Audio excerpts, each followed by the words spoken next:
弟兄姊妹平安，我哋繼續嚟分享主門徒手冊嘅內容啊。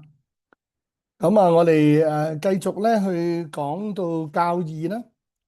咁啊，講咗上帝嘅位格啦，講咗聖經論啦。內容好豐富啊。而且有啲深噶。大家咧，我嘅意思，起碼咧，你係知道先啊。如果要消化你可以翻睇無論係嗰個錄影又好，或者咧係嗰個PDF 筆記都好亦都可以咧去問你身邊咧牧養你嘅弟兄姊妹喎啊。我哋先讓你知道咗內容先。你明幾多啊？就係大家去互動啦，好嘛？你又去睇你又去問，我哋又關心咁啦。好，我哋今日繼續去講到聖經嘅中心係以基督為中心噶。亦都會講到成個嘅創造救恩各方面關乎基督同埋佢嘅救恩，十字架嘅救恩。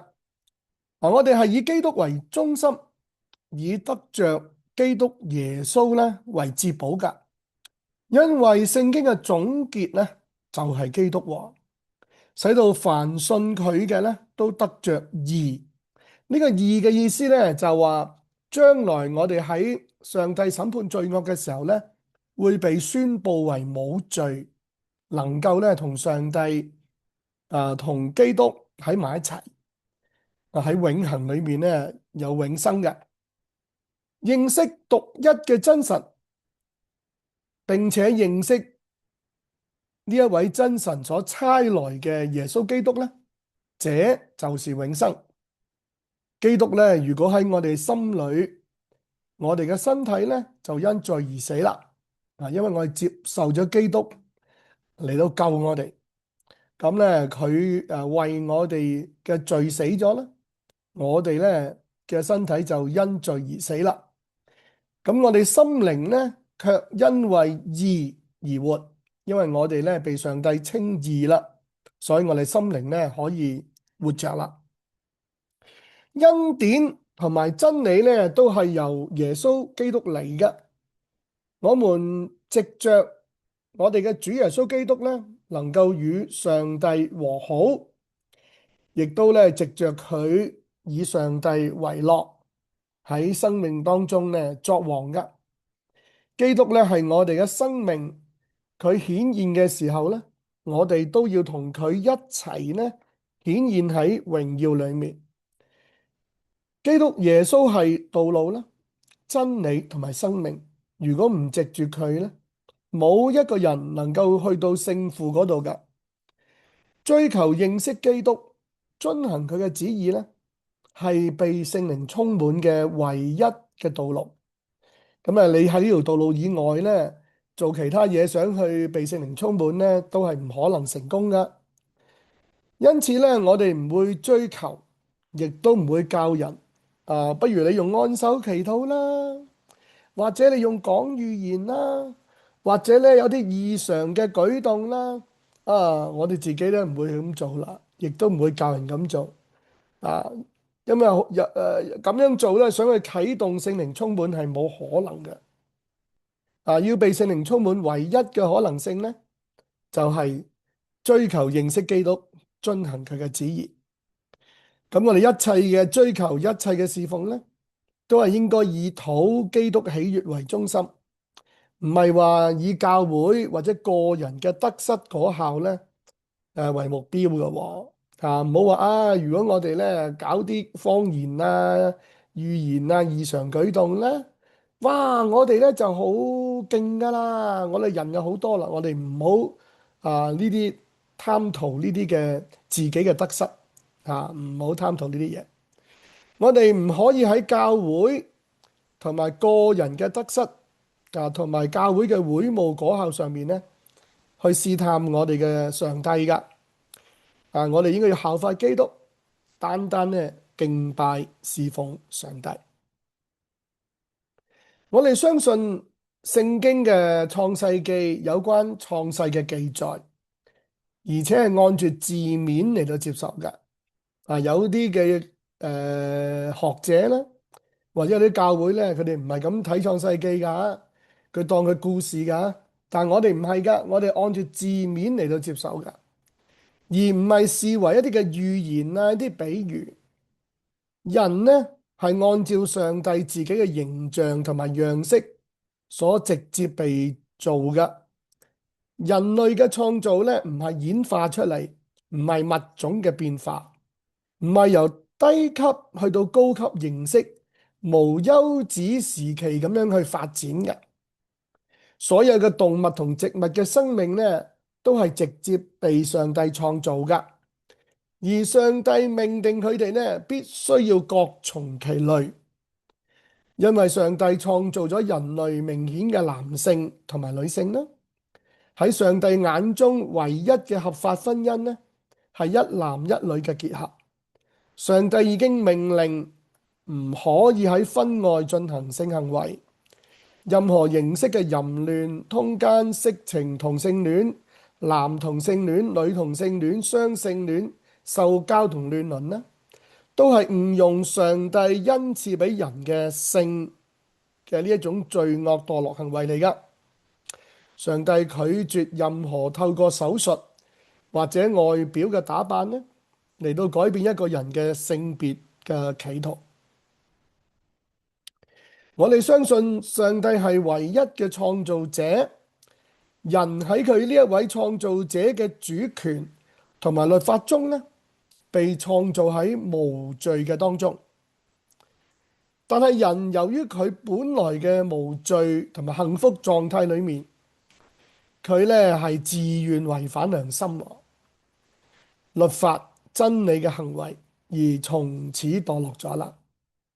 咁一個人佢墮落咧，唔係被壓迫嘅，唔係冇得揀嘅，佢係出於選擇嘅，自己嘅選擇。所以咧喺佢審判嘅時候咧，將來上帝審判罪惡嘅時候咧，佢冇辦法去辯護或者辯解，話唔關自己事嘅，係佢自己選擇犯罪嘅噃。人必須藉住上帝嘅啟示咧，信靠基督，先至能夠得勝罪惡嘅，否則咧必定係被罪轄制，成為咗罪人，虧缺上帝嘅榮耀。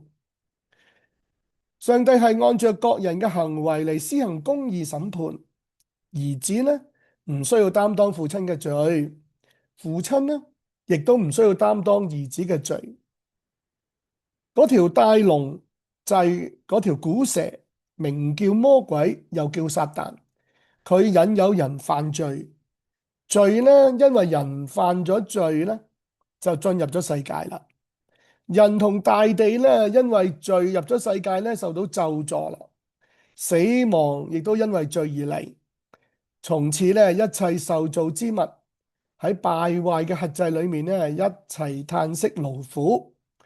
所以而家咧，人嘅身體啦，呢個整個嘅地球啦，各樣嘢啦，都係敗壞咗噶。都係喺度嘆息勞苦。不過咧，我哋講啦，呢一種嘅敗壞咧，唔會讓人係被壓迫唔犯罪唔得，亦都唔會讓人呢係冇得選擇一定要犯罪。不過人呢係身體各樣呢係冇亞當夏娃喺樂園嘅時候咁完美啦。不過亞當夏娃喺樂園嘅時候咁完美，都會犯罪啦，係咪？因為人如果佢唔藉着上帝嘅啟示去信靠基督呢，冇呢個信心咧，咁咧佢梗係會犯罪啦，係咪？咁咧而家咧有一個盼望喎。雖然一切受造之物喺敗壞嘅轄制中一齊嘆息勞苦，但係我哋有個盼望咧，就係仰望等候基督救恩完全去成就。幾時啊？就係主再來嘅時候。咁嗰陣時咧，我係得享上帝兒女自由嘅榮耀。萬物復興啦。我哋相信基督耶穌呢，係因為聖靈以神蹟嘅方式而被懷於胎中喎，為童貞女瑪利亞所生。因為呢，冇任何人能夠出生或者呢將來出生於童貞女啦，所以史無前例後無來者。因此呢，基督耶穌係上帝嘅兒子嚟噶，亦都係聖子上帝。基督嘅神性同人性呢，喺佢道成肉身之後呢，係永遠呢都係如此。我哋相信罪人得着救恩，完全係一個恩典，係通過上帝嘅兒子做人類嘅中保啊！蒙天父咧差派佢咧，佢又甘願成為我哋人類嘅樣式，但咧佢成為人類嘅樣式啫，但佢係冇罪嘅，喺地上面去生活咧，亦都完全係勝過晒一切嘅試探，冇犯過罪。佢凡事受過試探咧，但係冇犯罪嘅。佢以順服尊榮咗神聖嘅律法啦。而且透過佢嘅死，為我哋嘅罪孽做咗充分替代嘅贖罪啦。佢嘅贖罪唔在於為我哋樹立殉道者嘅榜樣，而係咧，佢喺罪人嘅地位上甘願咁樣咧，以自己嚟到代替我哋，義嘅代替不義。主耶穌基督喺十字架上面係以自己嘅身體承擔咗我哋嘅罪。從死裏復活之後呢，佢而家喺天堂坐喺寶座上，並且呢，佢嘅奇妙嘅人性同佢完美嘅神性呢，係最柔和咁融合埋一齊。但係融合埋一齊呢，係並唔代表呢係即係佢哋會係混淆咗啦，唔會噶咁仍然係有真正嘅人性。同埋咧，真正嘅神聖嘅咁佢喺各方面咧都有資格成為一位合適嘅、豐富富有體恤嘅，同埋喺各方面全備能夠救我哋嘅永遠嘅救主。我哋相信上帝嘅揀選恩典呢，藉住福音，使所有人都能夠無條件咁樣得着救恩嘅祝福。所有人都有直接嘅責任去以誠懇悔罪同埋順從嘅信仰咧嚟接受救恩嘅。就算係地上最惡嘅、最壞嘅罪人，都可以因信稱義得着救恩嘅。但係如果人自己固執喺呢個墮落同埋自願拒絕福音咧，呢個拒絕會使到呢個人受到嚴肅嘅定罪。我哋相信上帝喺創立世界以前已經預備咗救恩啦，預定咗個救贖計劃，就係上帝係愛世人，甚至將佢嘅獨生子賜俾我哋，叫一切咧願意信佢嘅不至滅亡，反得永生。上帝預定咗一切嘅救贖，都係喺基督裏面成就嘅噃。預定咗一個公義嘅揀選方法，就喺基督裏面去揀選人嚟獲得赦罪、稱義、聖靈內住，得着基督作侍奉上帝嘅祭司，身體得贖、得享永生，與主同住同在、作王等等嘅屬靈福氣啊！哇，好多嘅屬靈福氣，但係都係要喺邊度裏面有呢？喺基督裏面有，即係話你要信咗主。你要悔改信主重生，然之後喺基督裏面咧，你就得着呢啲嘅咁多嘅屬靈福氣啦。而基督愛世人，甚至虛己為我哋降生降卑，流血捨己，獻上自己做贖罪祭、挽回祭，而且咧喺十字架上敗壞咗掌死權嘅魔鬼，從死裏復活。手裏面拿住死亡和陰間嘅鑰匙，釋放咗嗰啲一生因為怕死而為奴僕嘅人。而且聖靈都係好愛世人，甚至佢住喺一切因信稱義嘅人心裏面，限制自己呢，喺信上帝嘅人裏面呢，做佢哋將來完全得贖嘅憑據或者係人質。因此呢，上帝就預定咗一切聽見真理嘅道，就係嗰個叫佢哋能夠得救嘅福音咯。聽咗之後呢，又信咗基督嘅人，既然信咗基督呢，就得以喺基督裏面蒙揀選啦。所以上帝嘅預定唔係預定呢，佢中意邊個得救就邊個得救，佢係預定咗有一個咁嘅救恩計劃。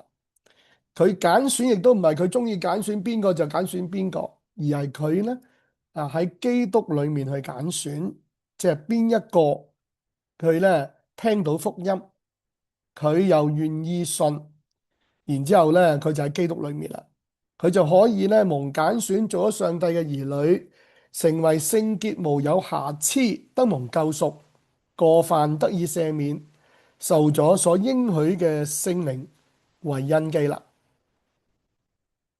呢個聖靈呢，係我哋得到基業同埋成為上帝基業嘅印證同埋人質嚟嘅，直等到上帝嘅產業就係上帝嘅子民呢被贖，使到上帝嘅榮耀得到稱讚。